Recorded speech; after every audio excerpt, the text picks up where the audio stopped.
Alors que Russes et Ukrainiens se retrouvent ce mardi pour un nouveau round de négociations, Moscou intensifie les attaques contre les infrastructures énergétiques de son voisin. Représentants iraniens et américains se retrouvent à Genève pour un nouveau cycle de négociations portant notamment sur le programme nucléaire de Téhéran. Le secrétaire d'État américain Marco Rubio a rencontré le Premier ministre hongrois Viktor Orbán lors de sa visite à Budapest dans le cadre de sa tournée en Europe centrale. L'Union européenne prévoit d'envoyer une représentante à la première réunion du Conseil de paix. L'objectif est de s'impliquer dans le processus de reconstruction de Gaza. L'acteur emblématique Robert Duval, connu pour avoir incarné un avocat mafieux dans Le Parrain et un lieutenant-colonel dans Apocalypse Now, est décédé dimanche à 95 ans. Depuis le début de l'invasion à grande échelle de l'Ukraine par la Russie il y a près de 4 ans, Moscou mène une campagne systématique d'attaques aériennes contre les infrastructures énergétiques, souvent dans des zones sans intérêt militaire. Résultat, au début de l'hiver, près de la moitié du réseau électrique de l'Ukraine était hors service et 10 millions d'Ukrainiens privés d'électricité. Une épreuve en plein hiver. À Kiev, le thermomètre a chuté à moins 20 degrés. Life here in Kiev is not easy at all. We are struggling every day with electricity cuts, with no heating. During the day we have drone attacks, at night we have missile attacks. Today night we had this attack. I didn't sleep not at all. I slept for 2-3 hours, but in the morning I need to wake up, I need to prepare breakfast for my daughter. Le réseau énergétique ukrainien connaît sa pire crise depuis le début de la guerre.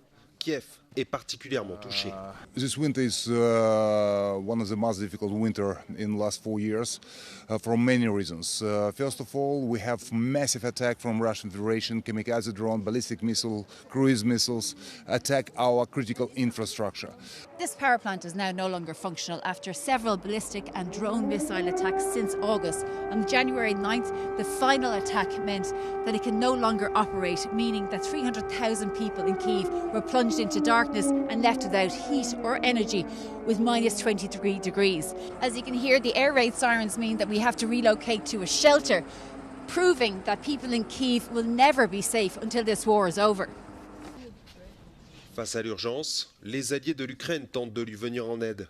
L'Union européenne vient de livrer 1000 générateurs de secours destinés aux hôpitaux, aux écoles ou encore aux abris anti-bombardement. Dans un hôpital de la capitale, les soignants ont été contraints de pratiquer des opérations chirurgicales à la lumière des torches après une coupure de courant due à une attaque russe. It's very difficult to speak after what we just saw.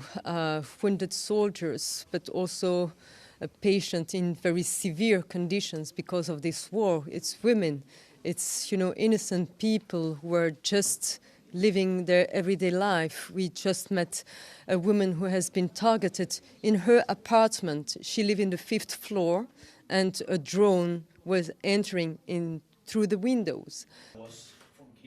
Alors qu'une délégation ukrainienne a pris la route de la Suisse pour un nouveau cycle de négociations avec des représentants des États-Unis et de la Russie, Volodymyr Zelensky appelle à des garanties de sécurité claires pour l'Ukraine. This is about what I wanted to say.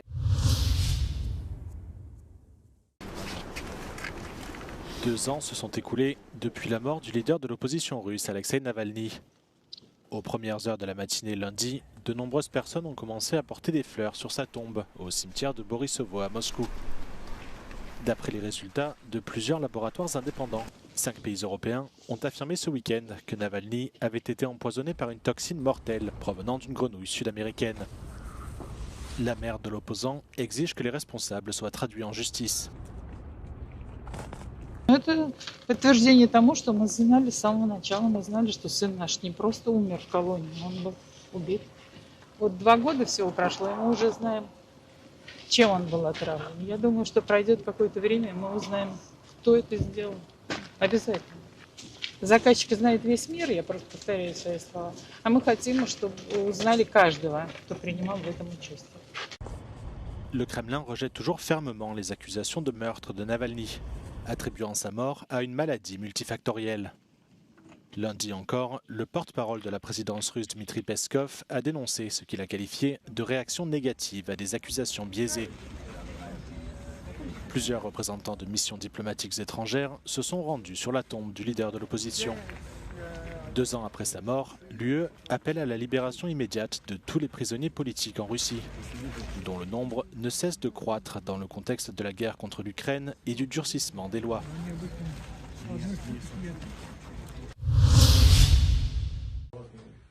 Abbas Araghchi, ministre iranien des Affaires étrangères à Genève pour poursuivre les pourparlers avec les États-Unis.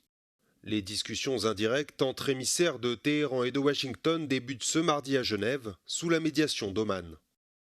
Sujet central des discussions, le nucléaire iranien.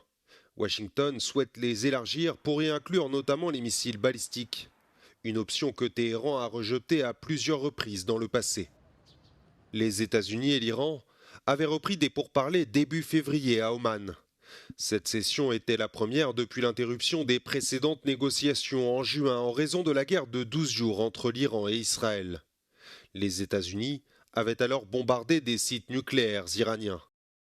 Dimanche, Téhéran s'est dite prête à un compromis sur son stock d'uranium enrichi si Washington levait les sanctions qui pénalisent lourdement l'économie iranienne.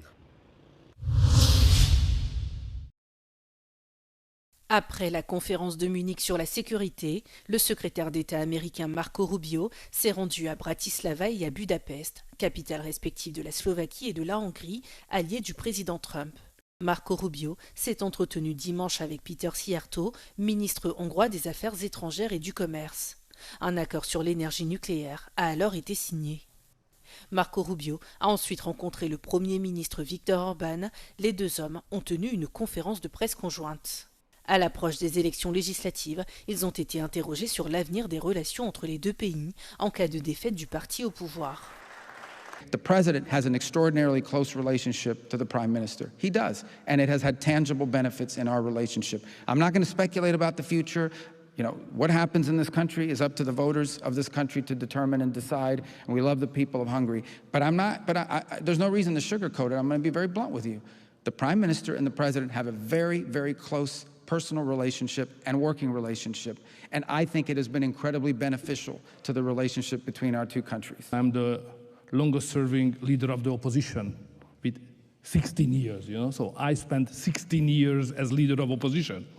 What does it mean? It means that sometimes I lose, sometimes I win. So don't afraid what will be if we are not winning, because it's regularly happened here, at least 4 times already. So there is no need to be afraid what will happen in Hungary. The Hungarian democracy is very strong. À l'issue de cette conférence, Peter Magyar, président du principal parti d'opposition TISA, s'est exprimé sur Facebook, évoquant implicitement la défaite du Fidesz de Viktor Orbán aux législatives d'avril prochain.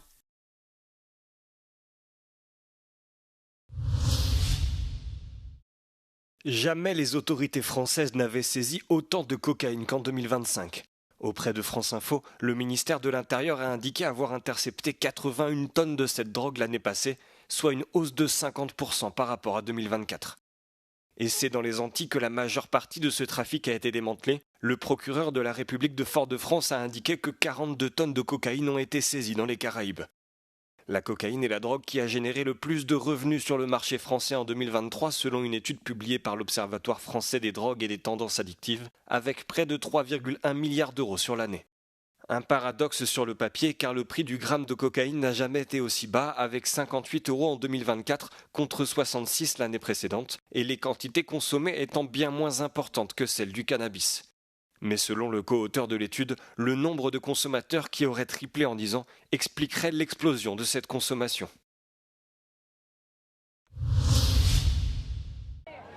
Il campait le rôle de l'avocat mafieux dans la famille Corleone, né dans les 2 premiers volets du Parrain, et un lieutenant-colonel qui aimait l'odeur du napalm au petit matin dans Apocalypse Now. Le célèbre acteur Robert Duvall s'est éteint ce dimanche à l'âge de 95 ans. Hier, nous avons dit adieu à mon cher mari, ami précieux et l'un des plus grands acteurs de notre époque. Bob est décédé paisiblement à la maison, a écrit Luciana Duval, qui partageait sa vie depuis 21 ans.